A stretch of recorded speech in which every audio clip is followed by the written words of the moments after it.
Ladies and gentlemen, how are you? I hope this microphone is working. Good to see everyone. Another episode of Nights with Ping. How is everyone in the chat? We've got a lot to talk about tonight. Let me just adjust this microphone. There we go. All right, there we go. How is everyone? Who is in the chat? Let's have a look. Annika was here earlier. She says the world has gone crazy. It has sometimes gone crazy. DJ was here. Sean says sup. And Elaine says, hi, Ping and everyone. It's late here, but we will catch up in the morning when I have a cuppa. All right, we'll see you then. Share Bear's here. Hey, Share Bear. Diane Marie, Nana Lana, Bambi. Hey, Bambi, how are you? Woo's made it. Who's a girl? Amy007 is here. Nana Lana. Yep, another Maria made it. Marilyn Landis is here, of course. My friend Betty C. How are you, Betty C? Good to see you. Nancy S., Lynn D., Danny Mitchell, the chat celebrity, Jojo. Everyone's here. So, yesterday afternoon, I almost jumped back on to hang out with you all.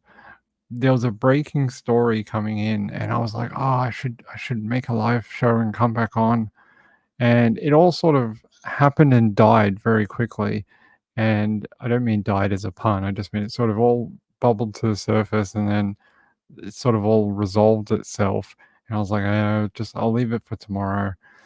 But someone, I'm not going to say who, someone in the viewing audience sent me a video via email and said, Ping, you should check this out for your show tomorrow. And didn't warn me that it was a video of Justin Mohn, I'm going to say his name is, like holding his dad's beheaded, head and in a bag in a video while he rants about conspiracy theories and government cover-ups and some sort of militia or something. And I was like, next time, please warn me. Please. Because like it was a shock. I thought it was just some lunatic talking about conspiracy theories. And it wasn't. It was some guy holding his dad's head.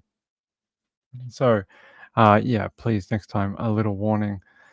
Let's talk about this because it's basically the biggest story out there right now. Let me get it set up. Sounds like just recently he was charged. So let me get set up. Hey, how are you? Good to see you all. Good to see you. Good to see you. Why is my glasses on? Okay. I was outside before, sorry. Let's talk about it. So it says, Bucks County man charged with murder after allegedly beheading father, posting video on YouTube. Video was up for ages, apparently. I was reading online. It was up for at least 3 hours before YouTube got to it and removed it. But the video remains on Twitter. I was searching through for some information last night and I came across it several times. So people are still, unfortunately, sharing it around. It says, Mon referred to himself as a militia leader, called his father a traitor to the country for being a federal employee for 20 years. It says a Pennsylvania man has been charged after his father was found beheaded inside their family home Tuesday night in Middleton Township in Bucks County. The victim's son, identified as 32-year-old Justin Mohn, has been charged with first-degree murder, abuse of a corpse, amongst other charges, according to police. There's a photo of him. This guy was a weird cat. I did a little bit of research on him last night. He would produce these bizarre songs that sound like schizophrenic ramblings, and I'm not kidding. I'm not saying that to be funny. It really did. There was one song called like The Stalkers Who Stalked Justin or something, and it was just like these most paranoid ramblings that his parents wanted to kill him and that there was people stalking him. And this guy, someone made a joke that he was definitely on someone's watch list and we're going to hear that phrase at some point. And I was like, probably. It says Mon is accused of not only beheading his father, identified as 68-year-old Michael F. Mon, but also posting a disturbing video to YouTube. Yep, a 15-minute long video of him ranting about conspiracy theories and I don't know, political rubbish. And yeah, holding his dad's head, going, "Look, my dad's a traitor. Here, look, his head's in a bag." Officers responded to the 100 block of Upper Orchard Drive around 7 p.m. for reports of a decapitated body after the victim's wife came home to discover him beheaded and covered in blood. When officers arrived, they found the victim's body in the first floor bathroom and his head inside a plastic bag in a kitchen pot placed in the first floor bedroom, according to the police affidavit. Officers also said they found bloody rubber gloves in a bedroom on the second floor, as well as a machete and a large kitchen knife in the bathtub. As far as the crime itself, it's not something we typically see here, said Police Captain Pete Freeney. The wife then told police her husband's white Toyota Corolla and her son were both missing. Police said police said the more than 14-minute long YouTube video titled "Mon's Militia: A Call to Arms for American Patriots" showed Justin picking up his father's decapitated head and identifying him by name. Police said it appeared he was reading from a script as he railed about the government. Yeah, he was just talking all sorts of rubbish about, all these patriots rise up and kill federal employees or something. It was very disturbing. It says Mon referred to himself as a militia leader and called his father a traitor to the country for being a federal employee for 20 years.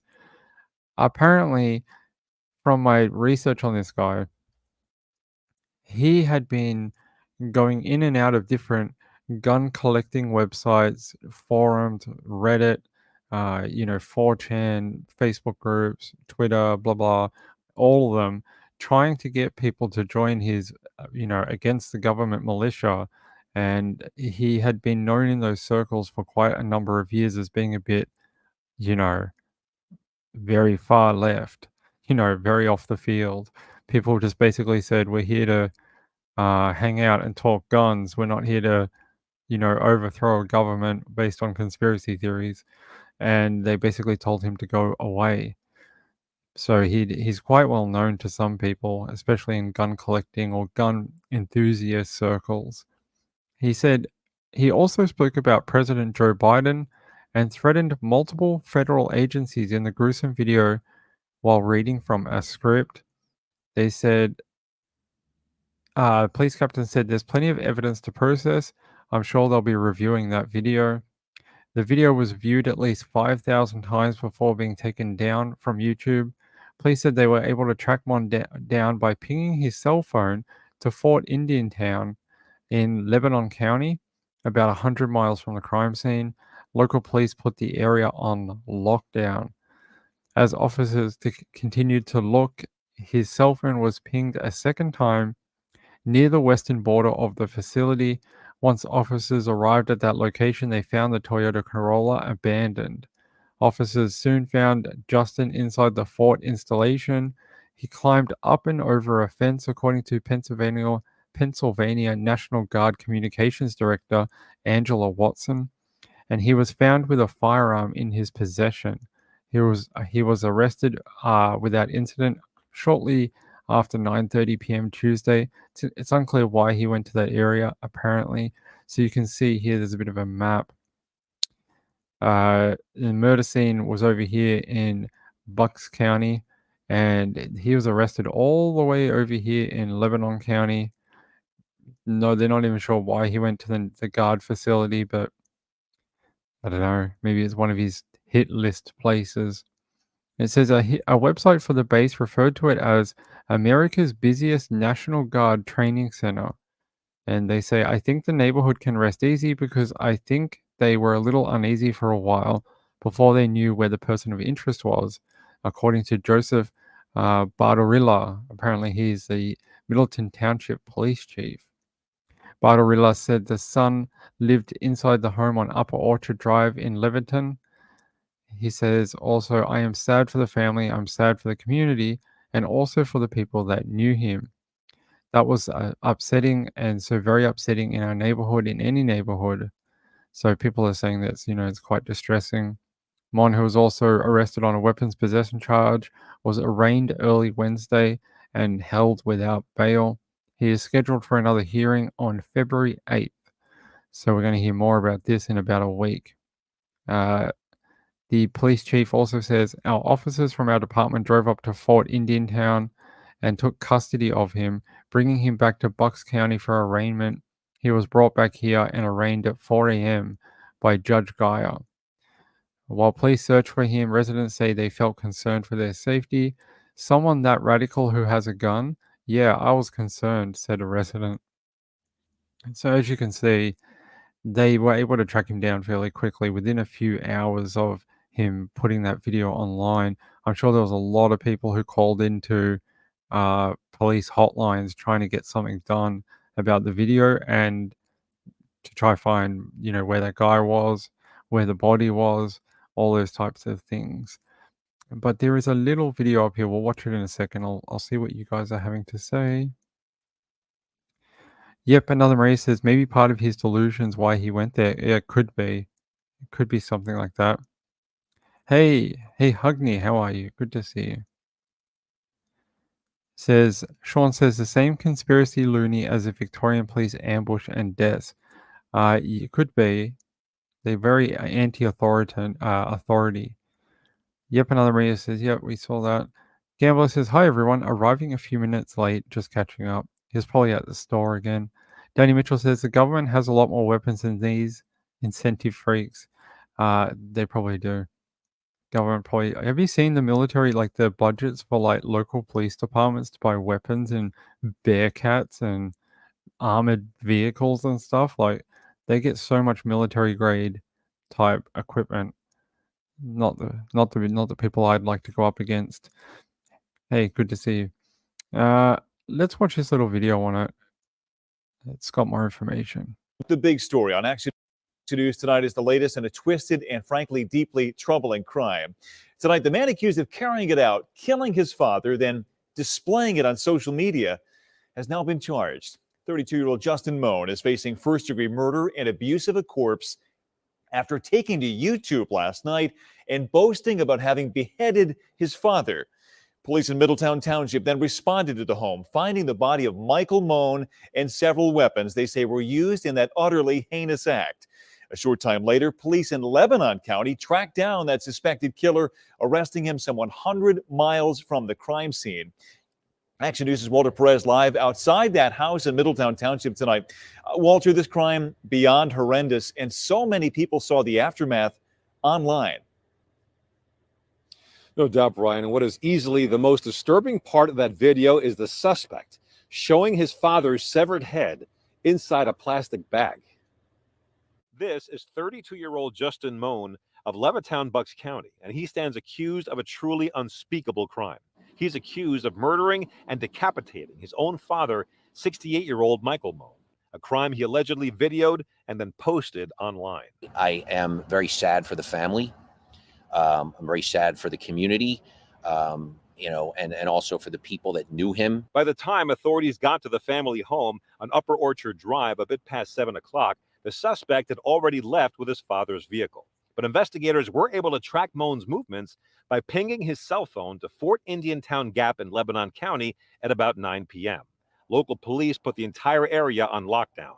Moments later, police found the Toyota Corolla he was driving abandoned outside the Indiantown Gap National Guard Training Center. Within 30 minutes, the suspect was found walking around on the facility's campus. He was carrying a firearm, but arrested without incident. Our officers from our police department drove up to Fort Indiantown Gap to take custody of him and bring him back to Bucks County for arraignment. Meanwhile, neighbors here say they couldn't relax until word came that Mohn was captured. Someone that radical who has a gun, yeah, I was concerned. The fact that they said he was on the loose, we made sure our doors were locked because we live alone.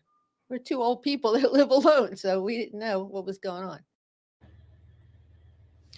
Now, Mohn is being held without bail at the Bucks County Prison. He faces a slew of charges, including murder and abuse of a corpse. Reporting live from Middletown Township, Bucks County, Walter Perez, Channel 6, Action News. Brian? There you go. You hear it from the words of the TV presenters. So they pronounce his name Moan, almost like, Moan. I was saying Mon. I don't know. my Australian English tells me to pronounce it that way because there's no A in there. Marilanda says, yeah, very gruesome crime. And you have to feel for his father and his mother. You know, if this was something sort of, I don't think for the family, this is something out of left field for them. I think they've known for a long time their son has got issues, especially because he's been spouting this stuff online to other people for many years, according to my research on this fella.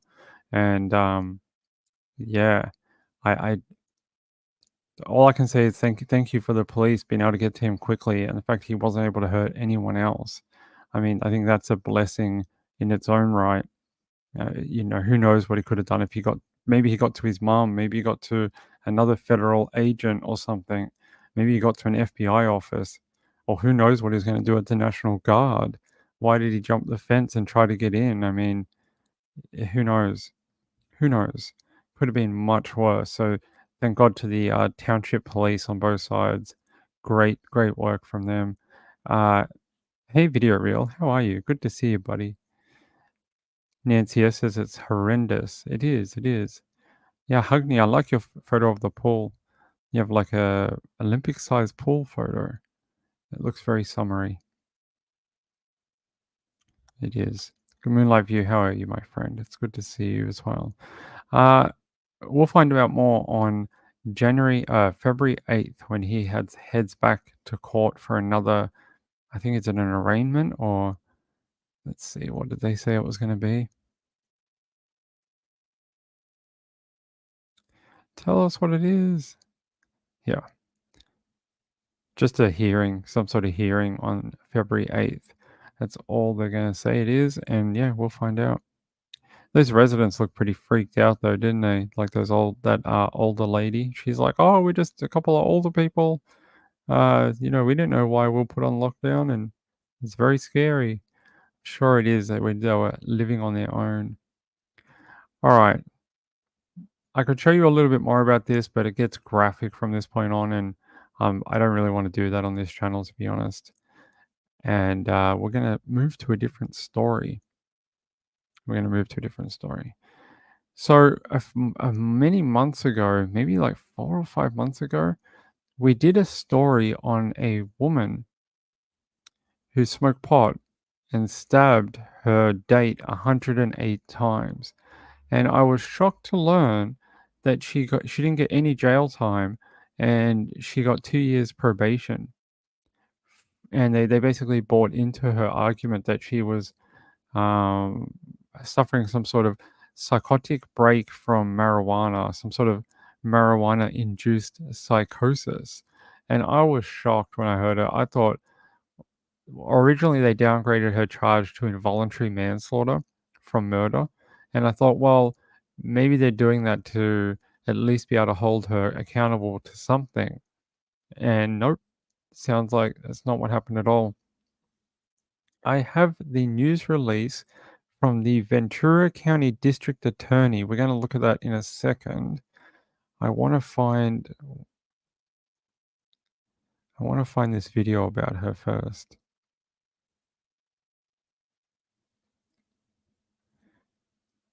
If it'll play.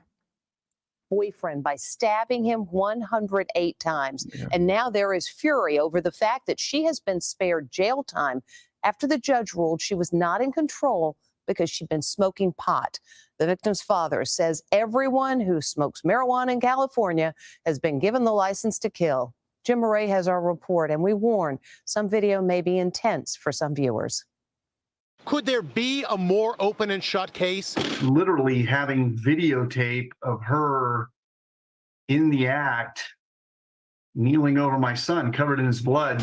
The accusation was shocking. 33-year-old Bryn Spetcher stabbed her boyfriend, Chad Amelia, 108 times across his body. Video from the scene in Thousand Oaks, California, shows the woman on a stretcher covered in blood. After stabbing her boyfriend, she turned the knife on herself, stabbing herself in the neck 43 times. She also stabbed her dog. A jury found her guilty of involuntary manslaughter. Family and friends of the 26-year-old victim were certain she would get serious prison time. They held a rally outside the courthouse, urging the judge to hand down a tough sentence. Instead, what did she get? Not 1 day in jail, just 100 hours of community service. Well, I got to tell you, I really felt betrayed by the system. I felt that the system had failed. I don't understand how you go from stabbing somebody 108 times and then you get community service. So how did Bryn Spetcher get off so easy? The judge ruled she committed the crime after smoking highly potent marijuana and was in the throes of marijuana-induced psychosis and had no control over her actions.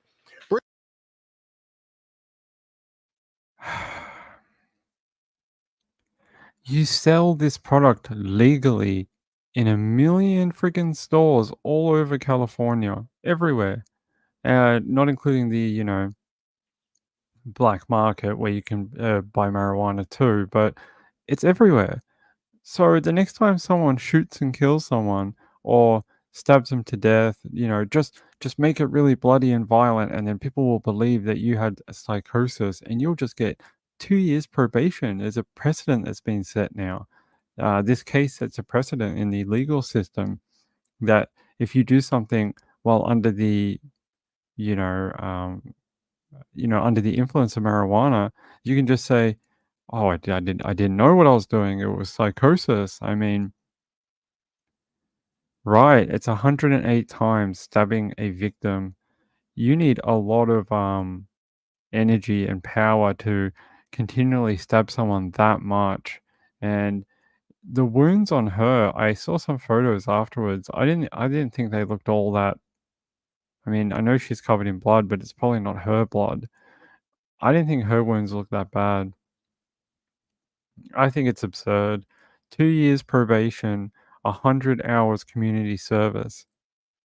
Community service to who? What? The weed growers? What is she going to go do? Help them plant the plants and cultivate the marijuana? I mean, I don't get it. It really is. It's really not justice to the family of the victim. I mean, they must be beside themselves. I hope the DA is going to appeal.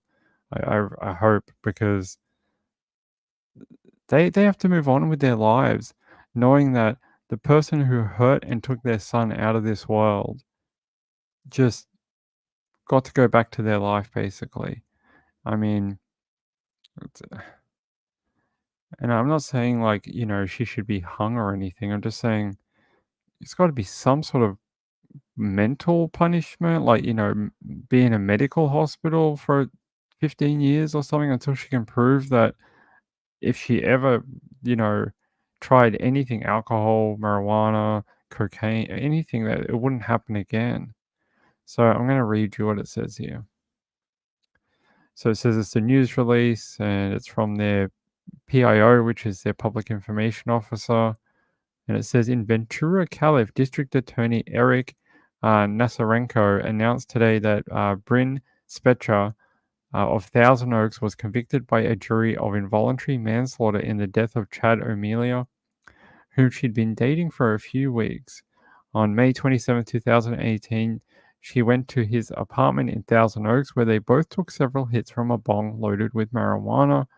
Spetcher had an adverse reaction to the marijuana and suffered what experts call cannabis-induced psychotic disorder. During that psychotic episode, she stabbed him multiple times, killing him. She also stabbed herself repeatedly. In the early morning hours of May 28, 2018, law enforcement arrived at the apartment to find Mr. O'Melia in a pool of blood and Spetcher screaming hysterically with a knife still in her hands. Before law enforcement could disarm her, she plunged the knife into her own neck.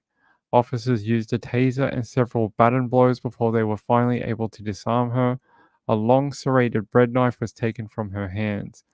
Paramedics pronounced Mr. O'Melia dead at the scene. It says Ventura County Senior Deputy District Attorney Audrey Naziga, I hope that's pronounced, I'm probably not pronouncing that right, prosecuted the case. They said this was a hard-fought case where the victim's family had to wait a long time for justice, and I am grateful for the jury's verdict. She also says, we will continue with the presentation of evidence on Monday. A court trial for the charged special allegations and enhancements is scheduled for Monday, December 4th, 2023. That was a while ago. So here's convicted of involuntary manslaughter by an unlawful act. And these were the special allegations: use of a deadly weapon, knife, serious felony. The crime involved great violence. Defendant had engaged in violent conduct that indicates a serious danger to society, and the defendant was armed with and used a weapon in the commission of a crime. Those are some pretty, aggravating factors. Here's a photo of her. I don't know if they just did a great job stitching her up, and that's why we can't see where she plunged the knife into her neck, but a lot of these look superficial, right? I don't know if that's just me, but maybe this one is much deeper. That looks like a stitches scar. That one does. These don't. These look all superficial. This looks like a stitches thing, so maybe that's where she stabbed herself when the cops got her.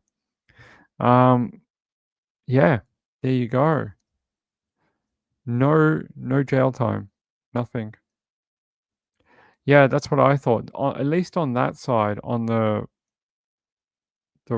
left side of her neck in that photo, it looks like superficial scratches or little cuts. The other one that comes around the right side of her neck, that actually looks like a stitches wound that's healed, but I'm not sure. It's just my opinion. Wu says she's now free, and able to use marijuana. Well, no, she's on 2 years probation, so she'll have a probation officer where she'll have to submit for drug tests, I'm pretty sure. Let me just double check, but I'm pretty sure. Let's see.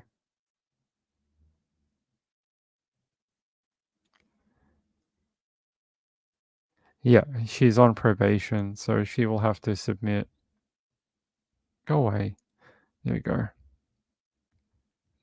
Just checking this information here.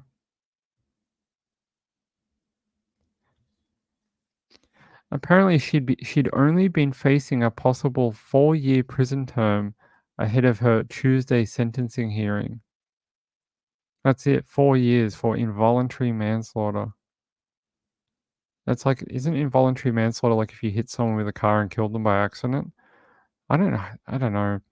I think this case could set an awful, other people who shouldn't go free, including probably her, will get off murders because they'll just say they used marijuana and were in some sort of psychotic state. I'm just trying to see if there's anything about her probation here. It says here, Ventura County Superior Court Judge David Worley defended his decision to sentence Spetcher to no prison time. He said, and I quote, "From that point forward, she had no control over her actions," referring to the moments after she had smoked the portion of marijuana. I mean, it's still a choice to smoke it, right? I mean, I think we heard months ago that she had been violent another time while either smoking marijuana or for some other situation where she had been violent. So she had this within her earlier on. And it says here, it's been 5.5 years where she has got to live with her family and we get to live with a box of ashes. That's the victim's father. And I think he has every right to be mad. It says Spetcher's attorney, Michael Goldstein, agreed, calling the sentence a fair and accurate reflection of conduct that he claims was out of his client's control, according to the LA Times. I don't know, guys. What is going on in the world? I think she needs to be in a medical hospital, or at least for a period of time. Gambler says wrong ping. I'm still home. I have to step out for a minute now to go to the corner store. For lotto. Okay, have fun. Good luck with the lotto. Too bad that didn't kill me, said. Then we'll hear that she went on a murder spree after popping some cannabis gummies. I don't know. What kind of message does that send to people, including the victim's family? I mean, when we do these true crime shows and things like this, we try and be victim orientated, and that's the way I try to do my stuff as well. I try and put the victims first, put the victims' families in the first place, not the murderer or whatever. And I feel like that's not been done here. You drag this poor family through a court session for what, at least recently, but they've been waiting since 2018. And at the end of this whole thing, very traumatic experience going through court, they're like, oh, yeah, see you later. You can go on probation and do some community service. I mean, what kind of message does that send to the victim's family? I don't know. Don't know what it does, but not a good message, I don't think. Not a message to trust in the justice system. And maybe like if she was psychotic and she had cannabis-induced psychosis or whatever, I don't know. I just think the community would expect a harsher sentence than that, at least for her to be in some sort of medical facility for a period of time. Yeah, frustrating. Hey Emily, how are you, my friend? No, they dragged them through a huge court process. Hi, Kat. What are you doing, girl? All right, she's going back to sleep. Peekaboo Cockatiel says, hello all, I lost track of time. That's okay, you can lose track of time. Got to be harder, drugs, surely. Maybe. Yes, Hugny, it's a cat. It's my cat. All right. All right. Shall we continue? Let's continue. Let me see what we have here.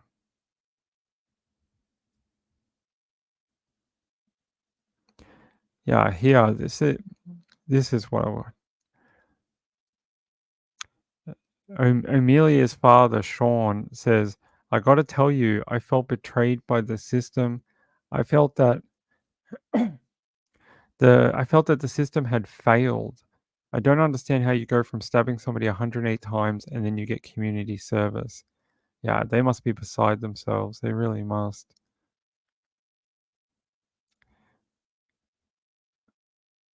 I'm trying to see. The DA, the district attorney said, the deputy DA says, it's a complete miscarriage of justice. It's a slap in the face to the victim and the family, and I think it harms victims everywhere.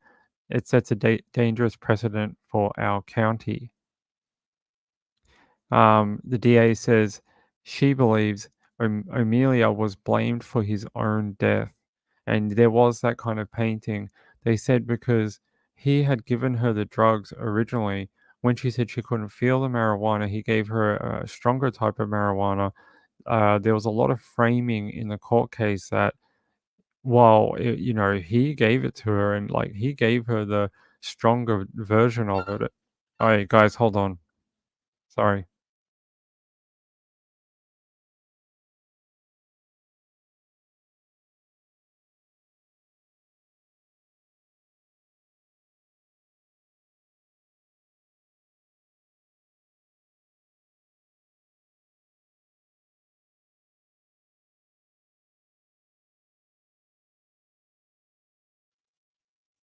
Guys, entertain yourself for like 2 minutes. I'll be back. Hold on.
All right, we're back. Sorry about that.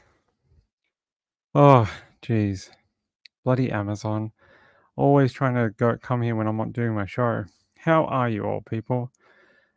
Yep,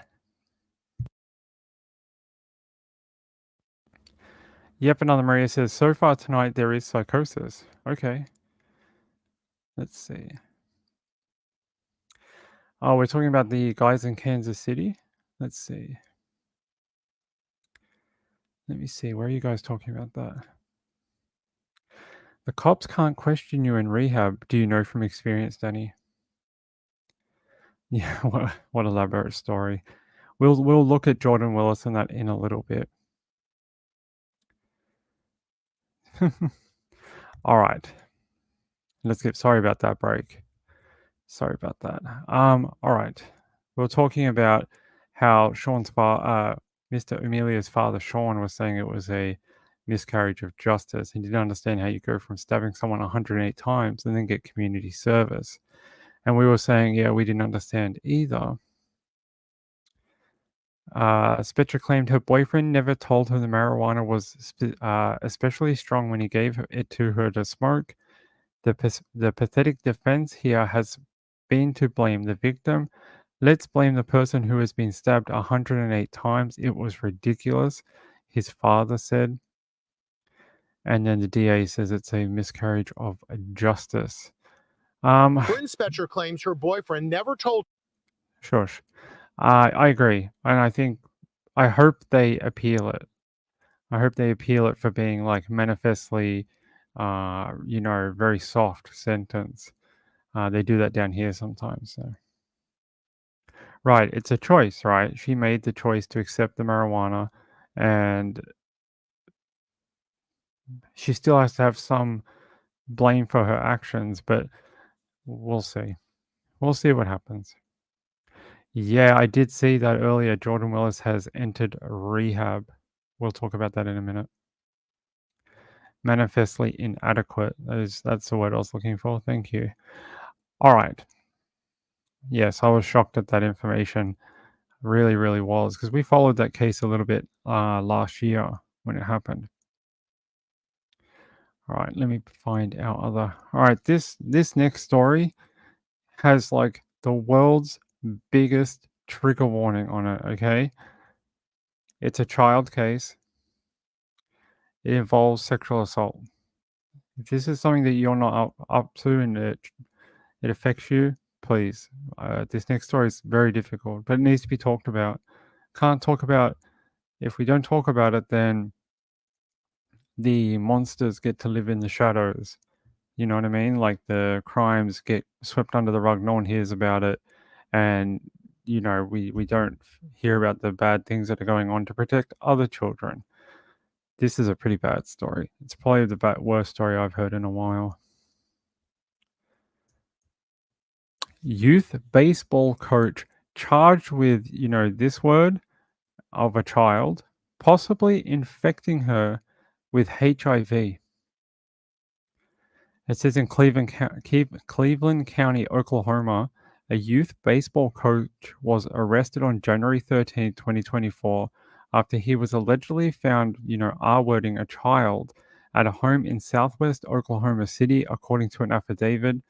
Donovan Scott Shepard, 39, got into a fight at a bar in Moore, Oklahoma on January 13th and was taken home by a woman who lived with him, according to the affidavit. It reports that a young girl was asleep in another room of the house at the time of the incident. The woman awoke to find Donovan sexually assaulting the girl in her room. It states that when police arrived, they found the woman holding Donovan at gunpoint. The affidavit states Donovan told officials he was HIV positive. Police reportedly interviewed the girl, who said this was not the first time she had been sexually assaulted by Donovan. She told police Donovan had sexually assaulted her several times before. According to officials, one event was said to have happened on her birthday. During one of the interviews listed in the affidavit, the young girl told a forensic interviewer, he, R-worded me. She added that it happened at least 6 times. Several parents whose children were coached by Shepard reacted to the news. Some told K4 and said he was a well-known youth baseball coach for a team called the Oklahoma Aftermath. Shepard was arrested and sent to Cleveland County Jail. He faces several charges, including lewd molestation, a felony, R-word by instrumentation, a felony, 3 charges of that other R-word, and three charges of that, R-word. First degree of a minor under 14. The girl was 12 years old at the time. Exposing others to AIDS, felony, and pattern of criminal offenses is another one, a felony, and lewd molestation, another lewd molestation charge, a felony. He is being held on bond of $500,000 in Oklahoma Cleveland County Jail. What a sick, I want to swear so much right now. You have HIV and you're going to destroy, not just with your actions of like sexually assaulting this girl, but you could possibly infect her for the rest of her life, alter her life significantly more than you would have already had if you sexually assaulted her like several times. You already like traumatized her. You could have really like health-wise damaged her for the rest of her life, not mentally. That's what the sexual trauma would have done, but also health-wise, you could have destroyed her for the rest of her life. Never had a normal life, no prospects if she got really ill with it. I mean, I know there's good treatments and stuff nowadays, but it's still not something you want a 12-year-old to have to go and deal with. What an Is HIV. And I'm so proud of the mom to hold him at gunpoint until police are there. Man, she must have really wanted to pull that trigger. I swear she probably thought about it. She's probably like, should I pull the trigger and just end this dude? And I reckon she would have had to use all the restraint in the world not to pull that trigger and just blow him away. I mean, she has the patience of a saint, that woman, to not pull that trigger. She really does. I mean, I don't know. Probably, at least 5 out of 20 of us probably would have shot him. I mean, if there was a gun there and you caught him doing that to your daughter, I'm sure at least a few of us would have killed him. I mean, she probably knew that if she did that, she would be going to jail and her daughter would have no one. That's probably what saved his ass. But here, I'm going to show you a little video so I can cool down. I hate this story, but if we don't talk about it, it hides in the shadows, and that's not what we want anymore. We want to tell people that this happens and keep other people safe. So here we go. This next story might be disturbing for some. An Oklahoma City man charged with molesting a young girl, possibly infecting her with HIV. An affidavit alleges Donovan Shepard got into a fight at a bar in Moore last Saturday night. When he got home, he allegedly molested a young girl living there. She was 12 years old. The mother, coming into the room, would hold him at gunpoint until police arrived. Donovan told officials he is HIV positive. Allegedly, though, there were several other incidents involving Donovan molesting that young girl. He was arrested, now faces several charges. Some include rape of a minor and exposing others to AIDS. This next. There you go. There you go. And you want to wonder, being in such proximity to so many young people as a youth baseball coach, what other children may he have, attacked or, sexually assaulted? Well, who knows? Maybe there'll be more that come forward after seeing that this little girl was, attacked. I just want to search his name very quickly. Where is this guy's name? Doesn't even deserve a name. It's not even human. It's subhuman. We should just give them a number, put them in the slammer forever, because a human wouldn't do that to a young girl. It says here, mom holds HIV positive sports coach at gunpoint after finding him, that word, her daughter, Donovan Scott Shepard, was held at gunpoint. Yeah. I'm just trying to see if this has any other information.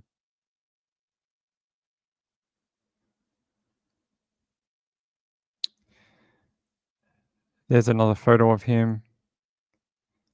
It says Shepard, a youth baseball coach working for the Oklahoma Aftermath, admitted to police he was HIV positive. Investigators reported in a criminal complaint that a condom was not used in the alleged assault. Court documents claim the 12-year-old has since told investigators this is not the first time that the act had been carried out by Shepard without, protection. Fox News reported one of which is believed to have fallen on her 12th birthday. One of the attacks, they're saying they're now holding him on a $500,000 bail. Charges of lewd or indecent proposal, acts to a child, engaging in a pattern of criminal offenses, exposing others to AIDS, first degree, R word and R word by instrumentation were all leveled at the youth coach. It's all what an awful story. That young girl must have been so frightened because she had to, apparently, judging by this and the other article, she had to sit down with a forensic investigator, and she probably had to go through a sexual assault kit as well. How,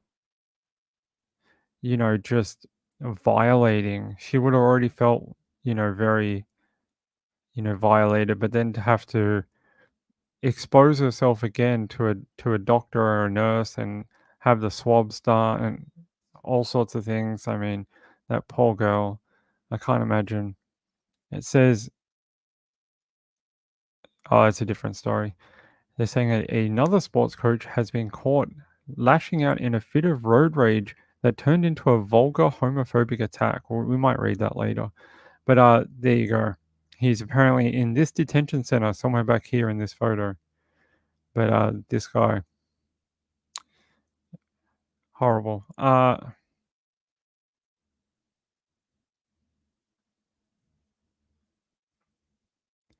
guys talking about smoking?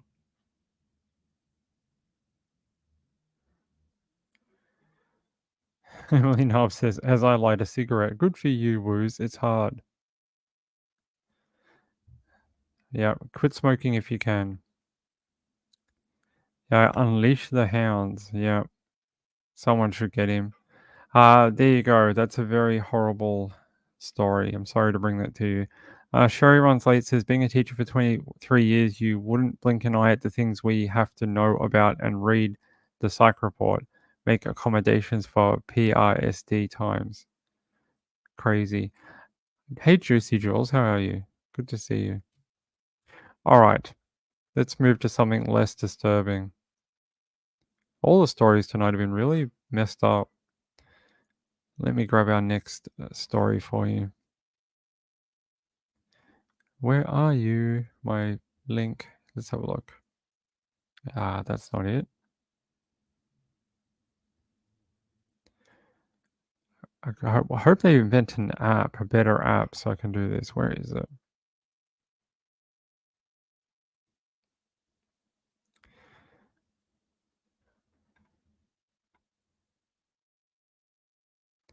All right, here. Something a bit of a turn. No more sexual assaults. This is very interesting. It says FBI did violate constitutional rights of wealthy Beverly Hills residents by seizing 1,400 safety deposit boxes containing their watches, money, and jewelry from businesses that were suspected of stashing criminal cash. And apparently, agents took around $86 million in cash, along with expensive items like Cartier bracelets, Rolex watches, and gold bars from around 1,400 safety deposit boxes. But now a court has ordered agents to return the items to wealthy Los Angeles locals, saying they never had a warrant to take them in the first place. So they wanted to raid this place to try and find drugs and drug money. Apparently, there was some suggestion that fentanyl had been hidden in the drug boxes so that if people were at home and the police raided their house, they wouldn't find the drugs because they were being kept in a safety deposit box at the time. But the warrant that they got to raid this business was only for the business and its records, computers, and CCTV cameras. It did not explicitly state that they could touch any of the safety deposit boxes, only for the reason to get the valuables back to the owners, not so they could confiscate it and not give it back. Now, this all came about is because people who had valuables in those safety deposit boxes actually took the FBI to court, saying, "You've had this stuff for years. You haven't returned it. Like, what are you doing? Like, we're innocent people. We don't have any drugs or fentanyl.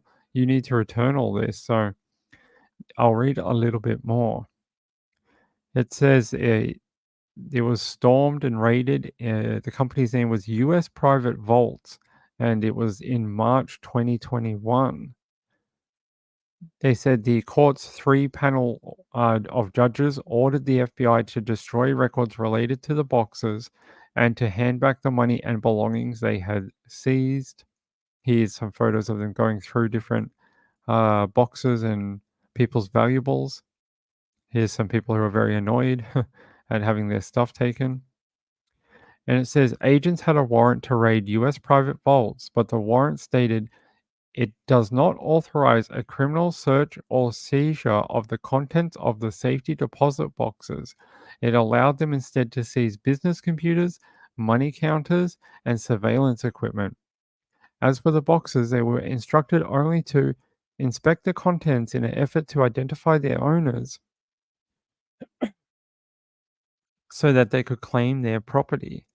The FBI suspected the company of letting drug dealers store fentanyl, guns, and cash in the boxes, and these items were also found in some of the deposits. U.S. private vaults executives have since pleaded guilty to conspiracy to launder drug money and were forced to close. However, depositors who have not been accused or charged with any crime had their life savings, family heirlooms, expensive possessions retained in the probe, and the feds had refused to give them back. So they basically took him and went, our warrant doesn't say we can take it, but sure, we're the FBI. We'll do whatever we want. And it says here, one of the plaintiffs in the class action lawsuit, Jenny Pearson, says she had $20,000 in silver and $2,000 in cash seized by the FBI and said the win was incredibly gratifying.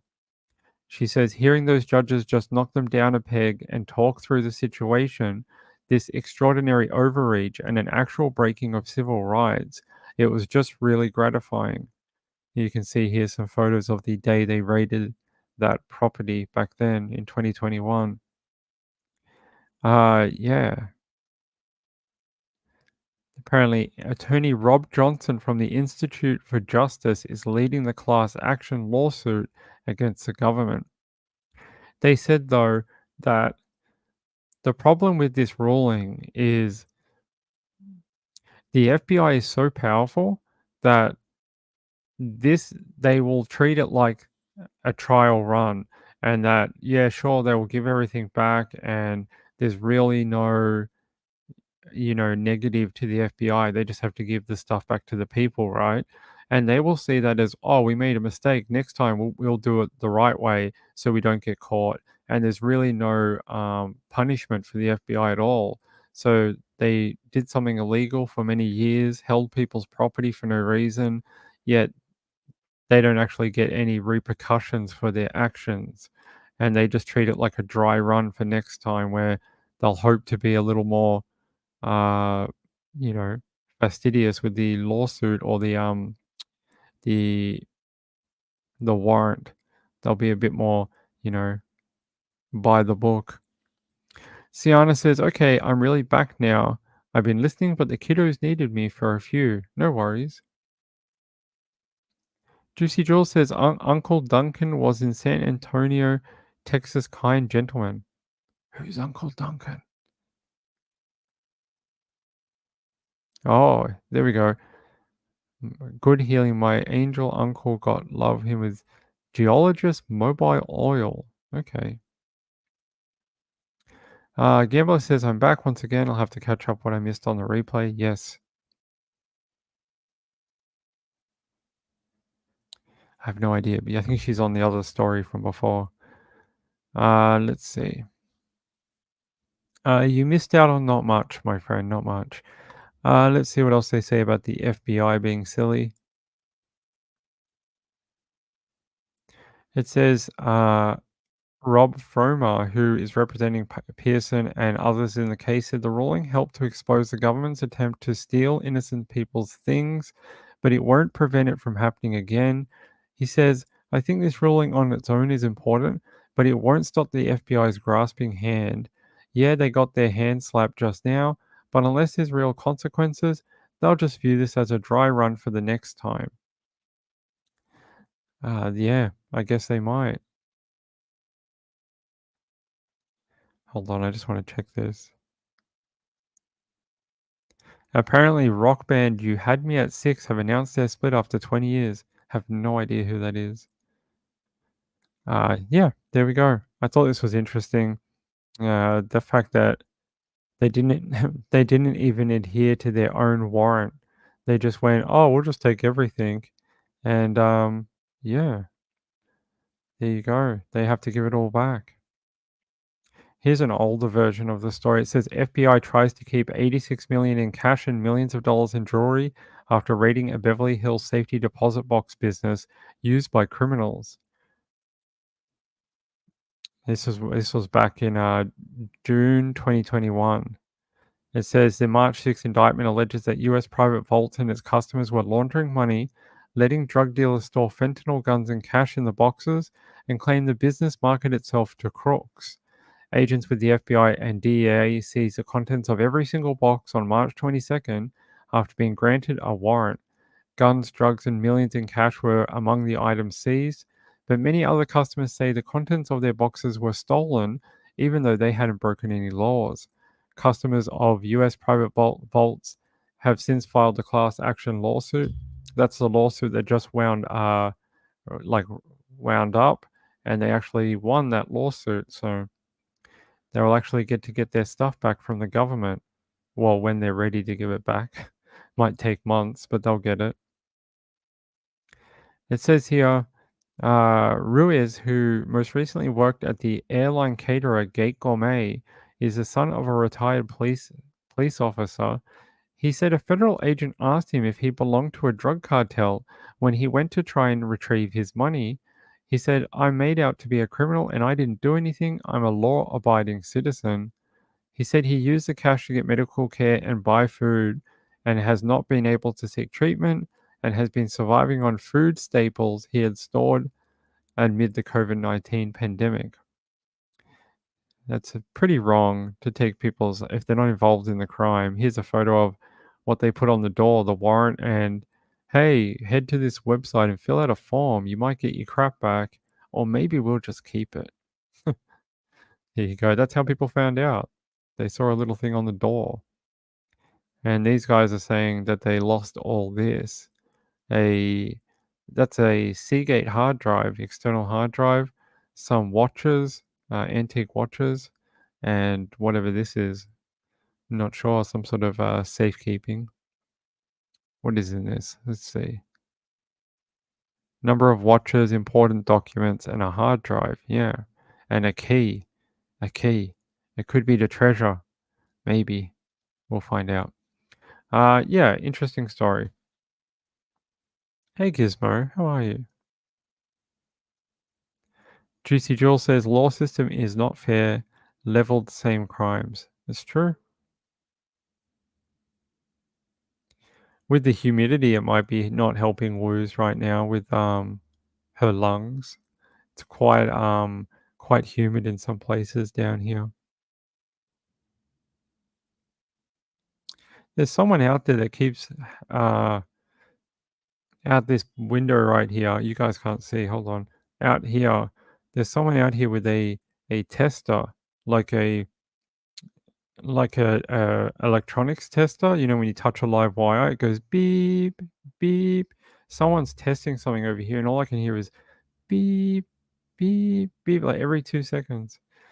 It sounds like someone's got a smoke alarm going off, but pretty sure it's an electronics tester. All right, let's keep going. Got about half an hour left. Wow, that first hour just disappeared. And you guys will have a great show with Trish tonight, I'm sure. Actually, give me a second. I'm going to grab a drink while I load this next story. 1 moment. 1 minute.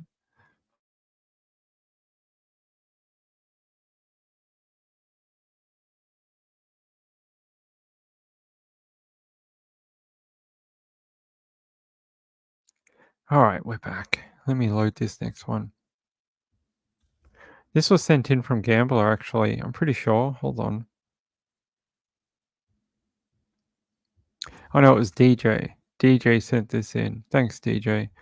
Let's have a look at this. Parents of Miami OnlyFans model accessed her slain boyfriend's laptop, according to warrants. Dwayne Clenny and Deborah Lynn Clenny, 57, were arrested Tuesday on felony charges of unauthorized access to a computer or electronic device. That's an interesting charge.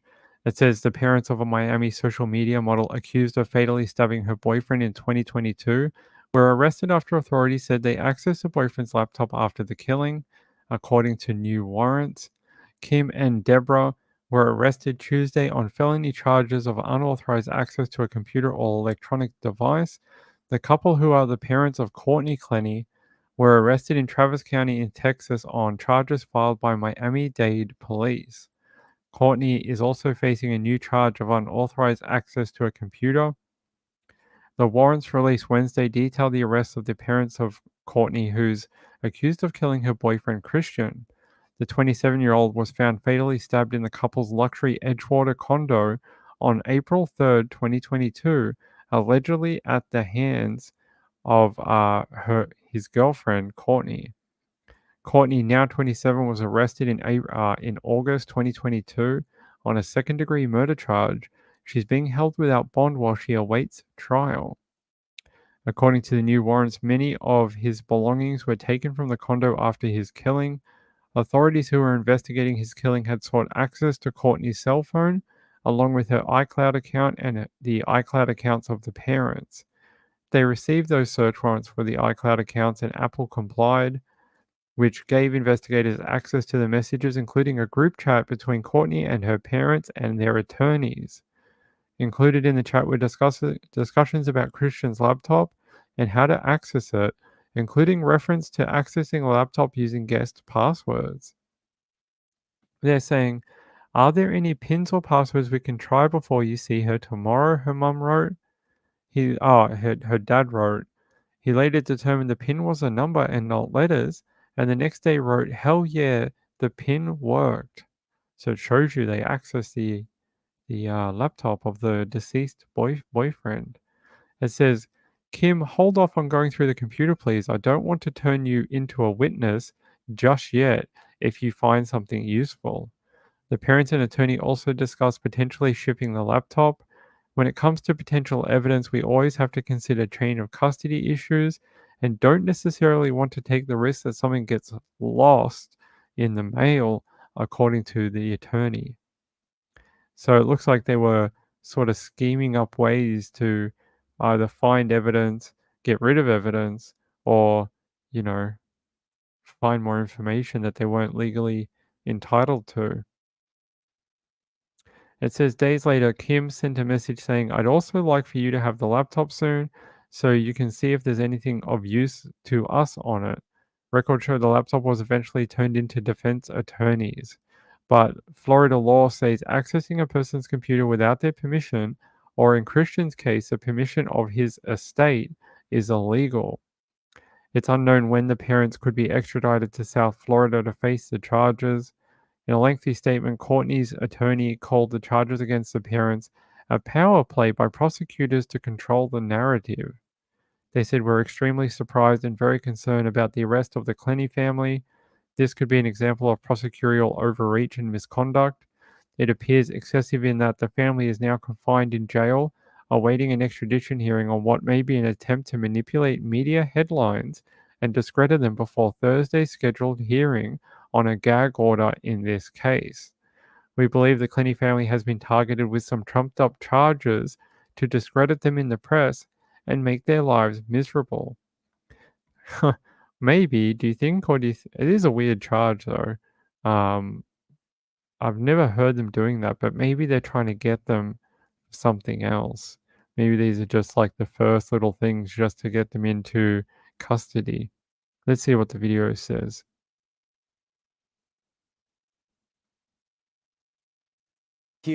Laptop scandal. The parents of the OnlyFans model accused of killing her boyfriend are now behind bars in Texas. Police say that Courtney Clenny fatally stabbed her boyfriend in 2022 inside their Miami condo. And now the parents are facing charges in connection to that tragedy. NBC6's Christian Colon joins us live from the courthouse in Miami, where Courtney herself just appeared in court. And Christian, boy, there are so many different parts happening right here in this case. Yeah, there is. Police now say here in Miami that after the murder, people went into that apartment to take the victim's personal belongings, including his laptop. Courtney Clenny will soon be joined by her parents, Kim and Deborah, in jail. All three now defendants in connection to the murder case of Christian Abumseli. The parents, both the mom and the dad, as well as Ms. Courtney Clenny, were involved in trying to obstruct justice and tamper with evidence by deleting or removing certain evidence that we believe is going to be very incriminating in this case against her. Larry Hanfield represents the victim who was stabbed to death by Courtney. The online model charged with second-degree murder claimed self-defense. In a major twist, 2 years after the murder, Courtney and her parents charged as principals of one another, along with other uncharged individuals, for committing unauthorized access to the victim's computer. Courtney in court for the new charge. All right, ma'am, so you're charged with computer offenses. Your attorney, Mr. Prieto, is present.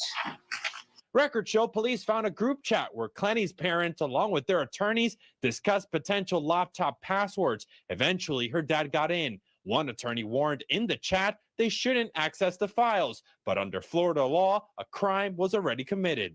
In an effort to remove or delete evidence that clearly we believe is incriminating evidence, and it goes to the cover-up, which my family has always believed that Mr. Abumseli was the victim in this case. This was never self-defense. In response, Clenny's attorneys say they are extremely surprised and concerned, adding this could be an example of prosecutorial overreach and misconduct. It's unclear what police will find in the laptop. And another interesting twist here is that Courtney's arrest warrant says that her criminal defense attorney acted with criminal intent because he delivered the laptop to a tech consultant. However, he has not been criminally charged. As for the parents, last check, they are in Texas, and we are waiting for them to be extradited here to Miami-Dade. As for Courtney, she has a hearing tomorrow morning.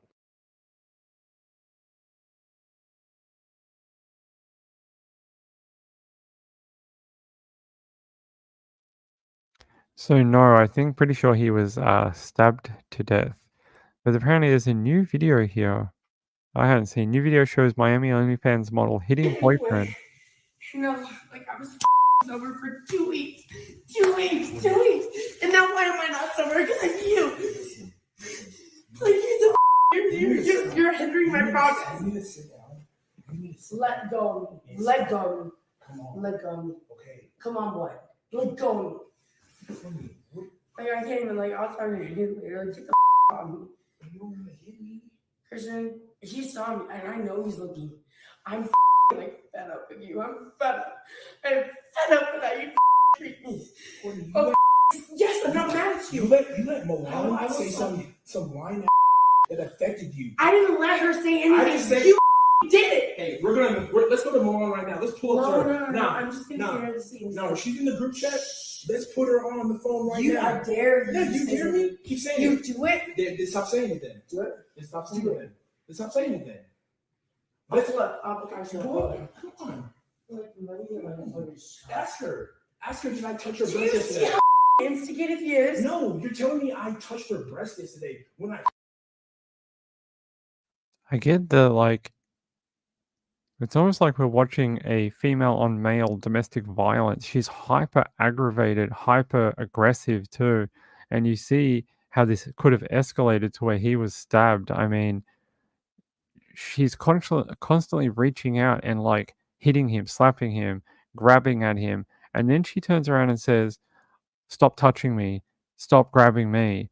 But he didn't do anything. He was very hands off. He just kind of held her arms a little bit like that, and she's all like, "Oh, you're grabbing at me," and all this. I mean, she obviously has issues regulating her aggression and emotion. You can just see it. She flies off the handles very quickly. Let's keep going. You did. I didn't say touch it. You said I did. You were leaning. Yo, you were dumb as. I actually don't want to be with you. Actually, I'm done. Okay. Can you send him home? Yeah. Actually, I'm done. Okay, fine. Done. Because you're costing me money. I didn't do since I got to this house because of you. You let Milan say some line. No, because you were flirting with like three girls the whole time. What three girls? What three girls? You? Well, maybe it doesn't matter. You and Milan. Milan? I was flirting with Milan? And she say, hey, come get your man. He's trying to come home with me. You're lying. No, I'm not. You're lying. She said, come get your man. That I was trying to hit on Milan. Come on, baby. Okay. That doesn't even sound right. Like, Christian, you're fired. Fine. Hopefully, shut up. You will never see me again. You are the most good. Hopefully, you are unicorny. You get the out of here. This isn't even my house. Yeah, cool. It's not my house. You're just like my boyfriend. Get the out of here. Just like your boyfriend. I can actually get like shit done if you're not here. Yeah. Get the out of here. Okay, I'll remember that next time. Get out. No, that's not even the next time. Get the out. Get out. Don't touch me again. Good thing. Get out. Get out. You never loved me. The way you talk, the way you treated that girl, last night, you embarrassed me. I don't want anything to do with you. I embarrassed you yesterday. You're really just self-conscious. Really? You always talk about, oh, Christian, you like this. I say, what did I tell you before? You're the baddest person in this. No one has anything on you. I tell you this every day. I have text messages that you say, Christian, thank you for the content. Shut up! But you don't do it the next day.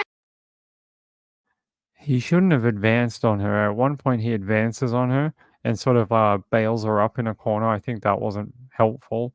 I don't know. He is trying to de-escalate at points, and while she's just going on and on and on and on and on. He does try to de-escalate at one point, but at one point he does advance on her too and tries to bail her up into a corner, which isn't smart to do to a woman who's this far off her emotional rocker at the time. And she's really far gone. And it ended up with him dead. He is dead. She is on trial. Her parents are now in jail for going through his laptop after his death, which apparently is a crime in Florida. And I don't know more. She's constantly touching him though. Like she's constantly slapping, hitting, pushing, like a whole bunch of things. A lot of physical contact from her side, a little bit from his side too at one point.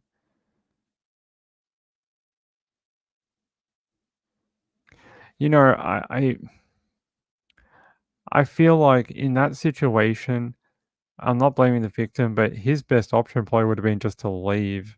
I mean, she was like, "Get out of my house" and all this stuff, so he probably should have just left. I mean, why would you wanna put up with that? But, not trying to victim blame, I'm just saying maybe it would have, helped or saved him, or I don't know.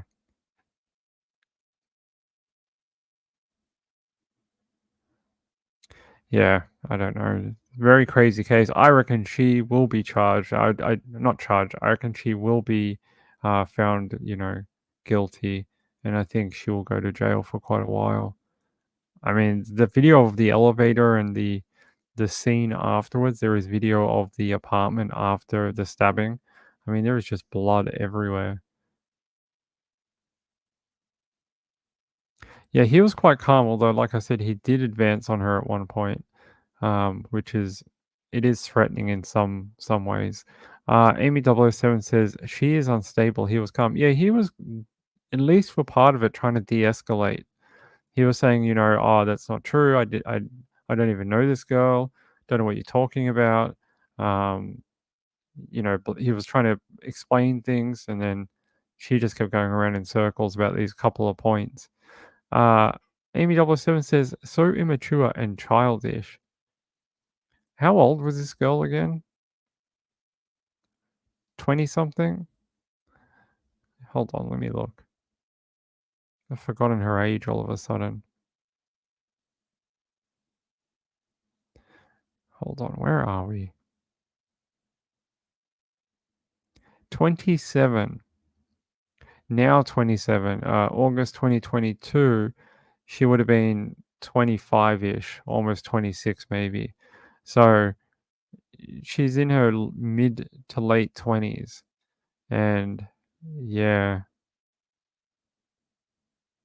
It says Miami-Dade prosecutors described their relationship as extremely tempestuous and combative relationship, and said that Christian was the victim of domestic violence, while Clenny's attorneys have said she was a victim of an abusive relationship and that she stabbed him in self-defense.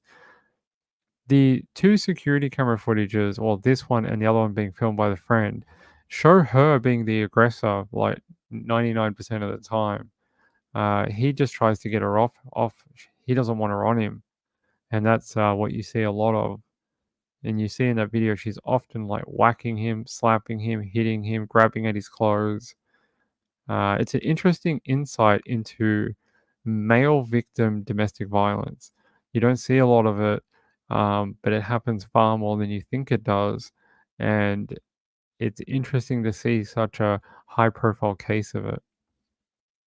We need to understand that it does happen on both sides, male and female, and that it's not always female victim orientated. It can be male victim orientated. So if you guys never saw this back in the day, like 1 year ago, let's see. We've got about 10 Also now minutes. at 11, new video of the OnlyFans model turned murder suspect. It shows yet another altercation between Courtney Clenny and her boyfriend, this time months before she allegedly stabbed him to death. Here's a look at what happened, new at 11. We're getting loud.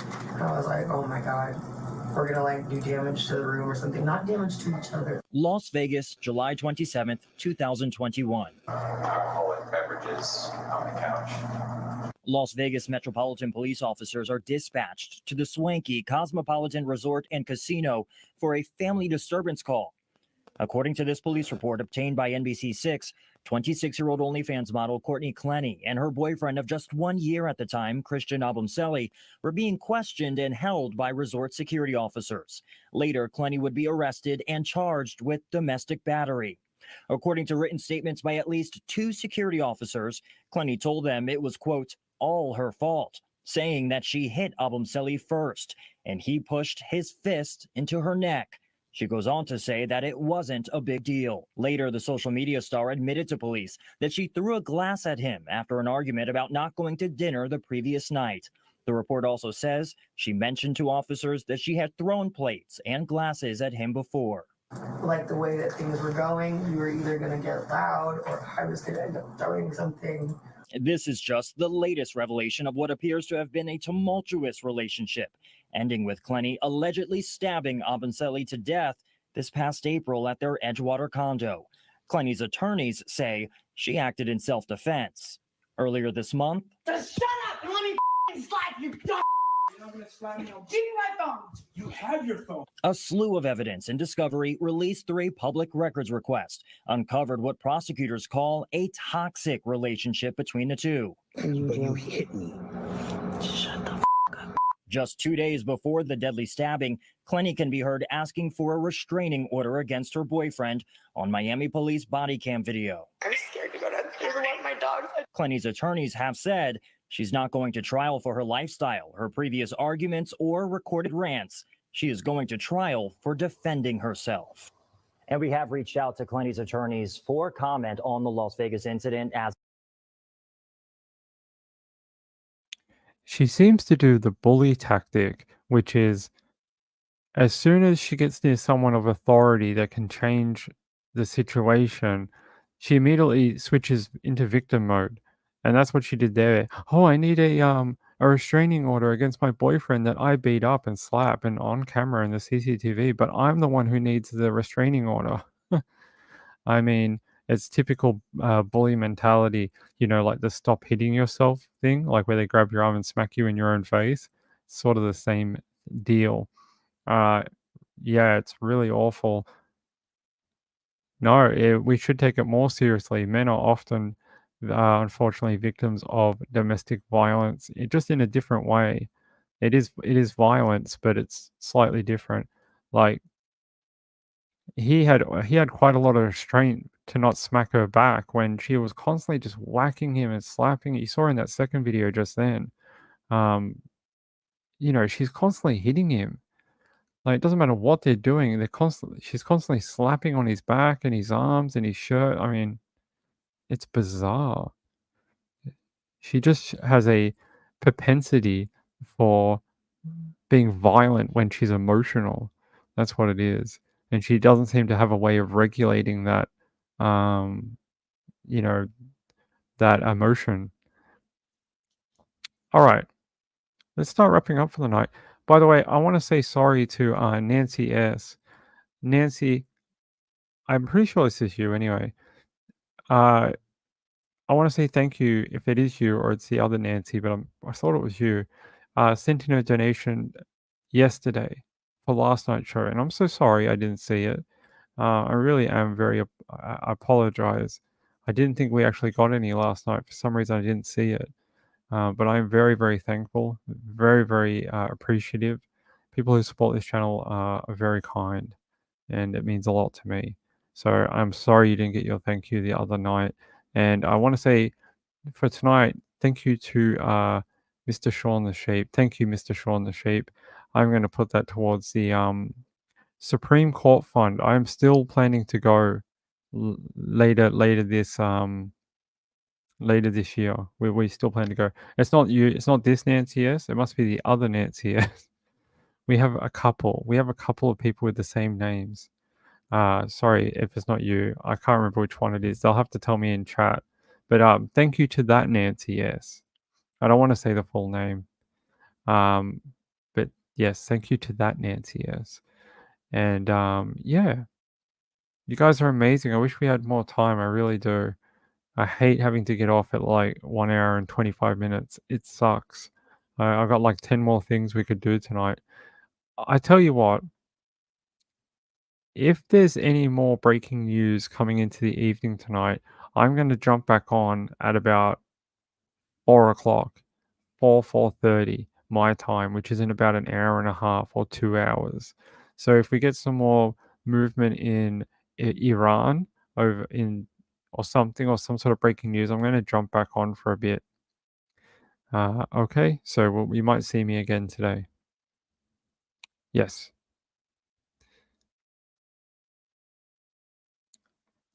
It's good to see you, Hugney. Thanks for being here tonight. I appreciate it. Yeah. I think there was a history of abuse within that relationship. Whether it went on both sides or she was the main perpetrator, I don't fully know. But judging from some of the court filings, it seems to be she was prone to violent outbursts against him. I mean, she stabbed him. So what does that tell you? I mean, and look, hey, abused victims and abused women have been known to kill and stab partners before, but I'm just not sure that's not what we're dealing with in this particular case. It seems like she was the aggressor on multiple occasions, even when she tried to claim that she was indeed the victim in the situation. So yes, go watch Trish. You may see me on after. I may come back and we'll have some fun later tonight if you want to stay up late and hang out with me for a couple more hours later on. But until then, that's it from me. By the way, tomorrow we will start a new month, and the end sequence video will be wiped, and we start again for the new month. And I just change it every month. It's the best way of doing it rather than changing it every Sunday. So thank you for everyone for your support in the month of January. I very much appreciate it. You guys are all amazing, great people on this channel. And to the new subscribers, we've been getting quite a few. It's good to see you all. Be on the replay crew. Say hello on the replay crew. Until then, good night, everyone.